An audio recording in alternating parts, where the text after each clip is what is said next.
Hello, hello, and welcome to Saturday Soundbites. I'm your host, Veronica V. Sofer. So excited to have you here on Saturday Soundbites, where we talk all things messaging, branding, public relations, marketing, advertising, and all the little components that come together to put together a very strong brand, whether you're in the for-profit space, nonprofit space, entrepreneur space, government space, you name it. At the end of the day, branding, marketing, and that strategy all comes together to really make sure that your community and your audience knows exactly who you are and what you're about. So that's what we're going to be talking about today. I have a phenomenal guest, but before we bring her on, I want to make sure we take care of some housekeeping. If you are listening on the podcast, make sure you hit subscribe. We don't want you to miss any episodes of Saturday Soundbites. And if you are watching on Facebook or YouTube, drop us some comments, and my guest and I will be sure to circle back, answer any questions you might have, and just thank you for tuning in. So with that, we're going to go ahead and get this episode kicked off. Welcome the amazing Ginna Tassanelli. How's that? Perfect. Thank you. Thanks so much for having me. You're welcome. So excited that you're here. Ginna, I love connecting with people who have your background. We're going to talk about that in just a second. But what I love most about what you're doing is you've made that transition from the corporate executive marketing, advertising, PR space over to the space you're in now. So give us a little bit of background about how it is you all just put it all together from the beginning to the end. Yeah, absolutely. So it really started with my own experience and my own journey, moving from corporate to an entrepreneur to now a small business with a team of 10. But what I found in the very beginning was that I was coming from corporate, I was working with national brands. And so when I left and I resigned and I started my own business, I was under the impression, which I think is a really big misconception by us entrepreneurs, that I needed to get my logo ready and my fonts and my colors and my website and have it all perfect. And, I published this website and all of a sudden clients would be flocking to us. And that was definitely not what happened. I was lucky enough to have some clients leave with me. So I became their media buyer and planner. At that time, this is still like at the very beginning of, Facebook and even Instagram. So I'm kind of dating myself. But what I quickly realized was that there was a missing puzzle piece, and that was how I was showing up as the leader in my business. And I really wasn't showing up as the leader. I was showing up with my logo. I was also very private. So nobody was making that connection with the real human, the human side to what we do. And so that's where really my passion grew, to help other entrepreneurs, specifically women-led business owners, and really show up in a way that is where they are embodying their personal brand together with their business brand to really make that human connection. And so we've made a shift. We are also a full service marketing agency, but I do consulting and coaching work as well, more one-on-one, and, just having that real connection with women just like us to really guide them through that whole process. Yeah, I love that. And it's so interesting that you talked about personal branding, because I've talked to business owners, I've talked to corporate executives, executives in the nonprofit and government space, and they didn't realize that they were a brand. So I want to talk a little bit about that and the idea that it can follow you. So for example, in the K-12 space, you might get the leader, the superintendent, or, equivalent to a CEO, but they might end up in the course of their career being in 4 or 5 different communities, even cross states. I mean, you could go from California to Houston to New York. Why is it important that you have a personal brand? I think that's really the crux of my question, because I don't think everyone understands that when you're a leader, you need a brand. Yeah. So first thing is I tell my clients is, they'll say, Ginna, I don't have a brand. I don't have a personal brand. I have no idea. I'm like, yes, you do. Look in the mirror. That is your personal brand. It's you. But it's a matter of how you package it together to really align your personal, like to the core as a person, how you align your values, your mission with your business. And it's important because, like you said, this transpires to all different parts of your journey as a business owner and even as a person. So whether you have this title today and next year you have this title, when you are showing up using, your own unique skills and your experiences and your just human self in everything that you do, whether that's on an interview or you're, networking or you're doing a presentation on, Zoom, wherever it is. It doesn't matter what your title is. It's really about who you are as a person. So you can change jobs, you can start different businesses, and you don't have to restart essentially you don't have to restart from scratch, as long as you are, really taking control of how people are perceiving you as a person and as that service provider. So it transcends to all parts of your life all of the time. And of course it evolves, because we're human beings. We evolve, we get older, we, start to like new things, we pick up new skills, we have new experiences, but it's still part of you, still part of your core. Yeah, that makes complete sense, and I love that you really emphasized that transitional part, because I think that's where people instinctively want to recreate a brand, but how do you help people connect to the overall strategy? So, using that example of an executive changing, because we have executives that go from working at oil and gas to tech to healthcare. How do you be strategic and make sure your brand is consistent through all of that? Yeah. So, there's foundationally, it gets pretty deep. It's really understanding who you are and what you bring to the table. What are your, like I said before, like, what are your values? What's important to you? What are you passionate about? And then you can transcend that into anything that you're doing. Strategically, it's really a matter of, it takes a lot of courage and confidence. So I know, people want like that secret sauce. What's the magic bullet to make marketing effective? And many times it starts with that. I mean, that's really the foundational missing piece for a lot of us, is that we haven't stepped out of our comfort zone to just show up as a human being and really start building relationships.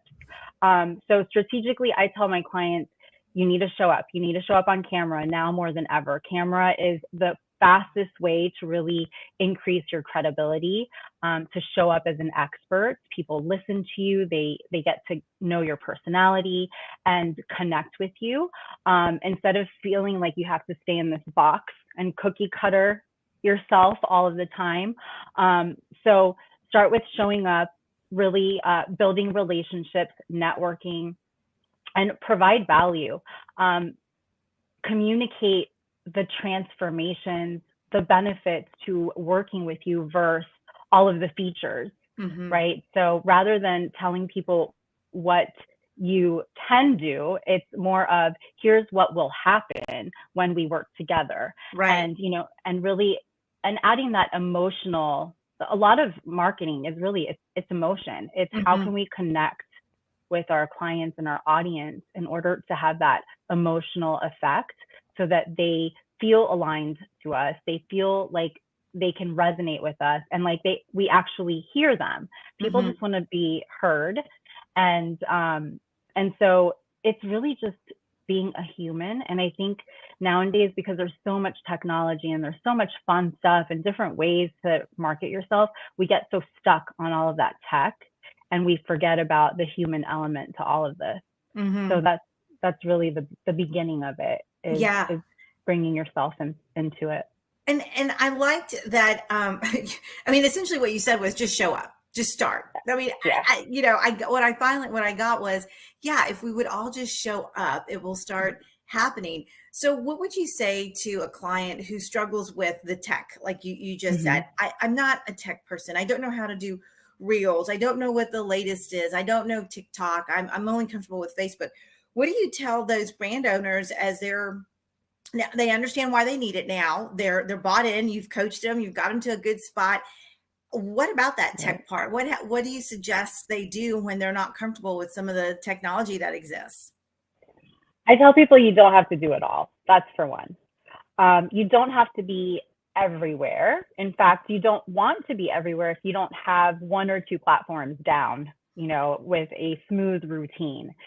it also takes a lot of planning and organization. What I find is many business owners, they're just like throwing, throwing things at the wall, hoping that it sticks without an actual marketing strategy and a plan to support it.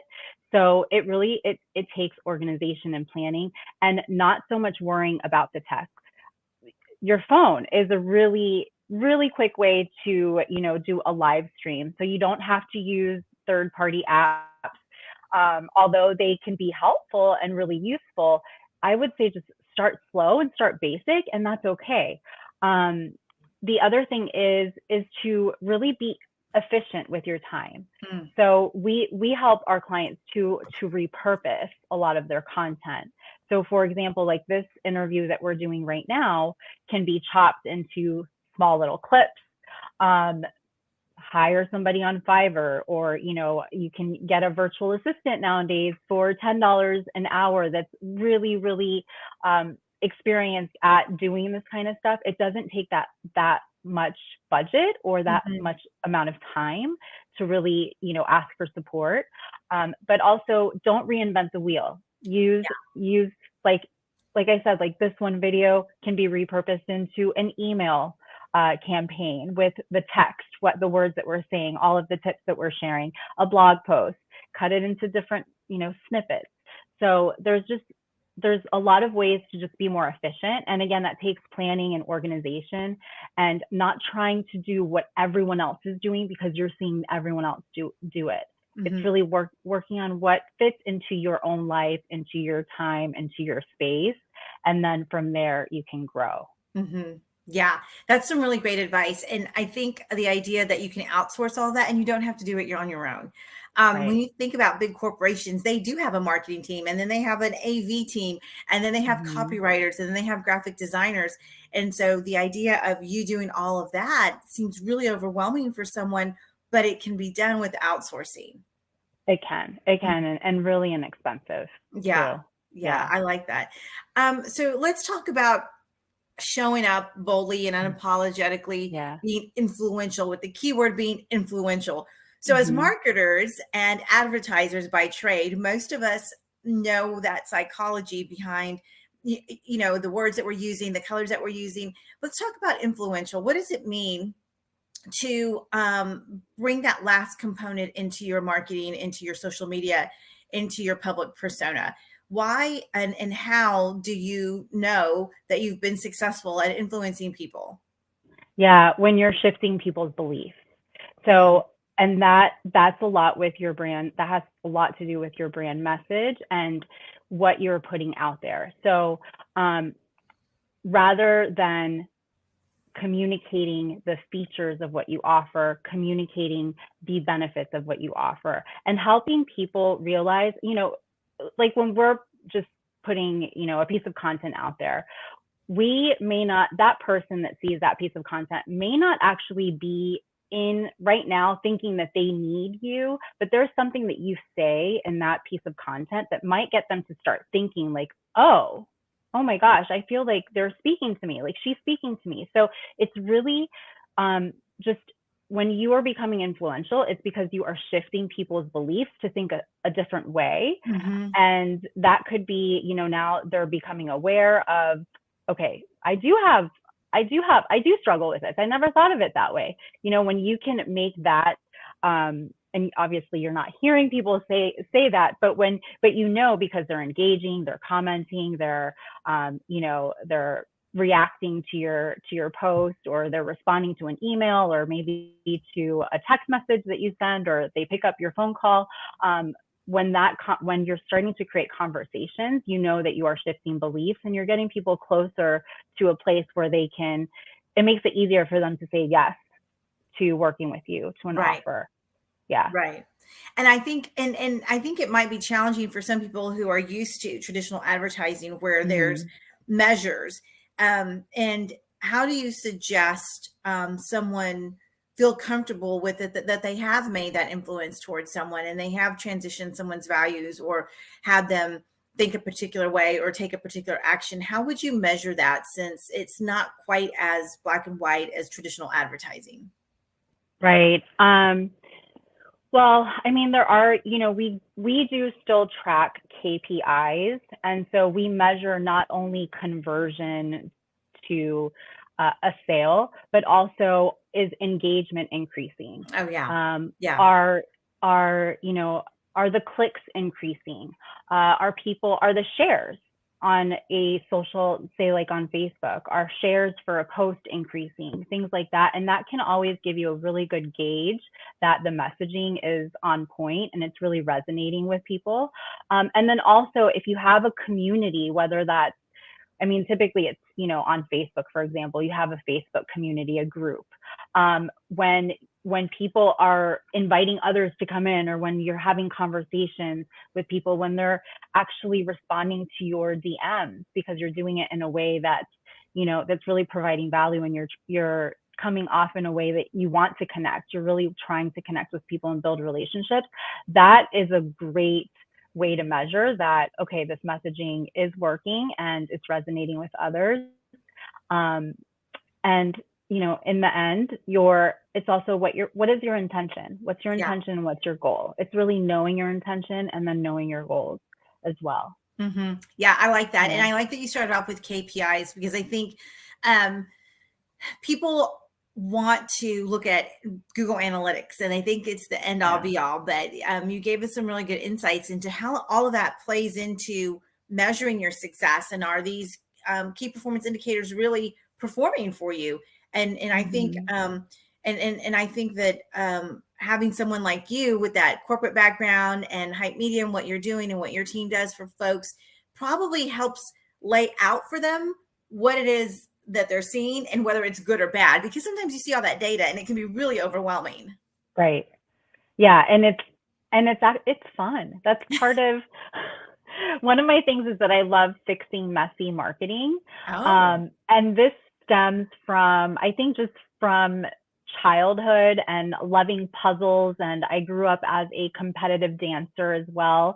And so what I have found in my own journey through all of this is um not so much the strategy behind it, because I love strategy, and that's where building puzzles is, fun for me, and fixing messy marketing, but it's also putting all of the pieces together. So there's not just one thing that makes your marketing successful. It's all of the pieces put together, how those are being combined and used to your advantage, that really make marketing successful. hmm, So it starts with you as a person, your your personal style, your personality, and then from there you build like your communication, the words that you use, your storytelling, your experiences, your values, case studies, um, and then we can get more strategic with, what are your initiatives.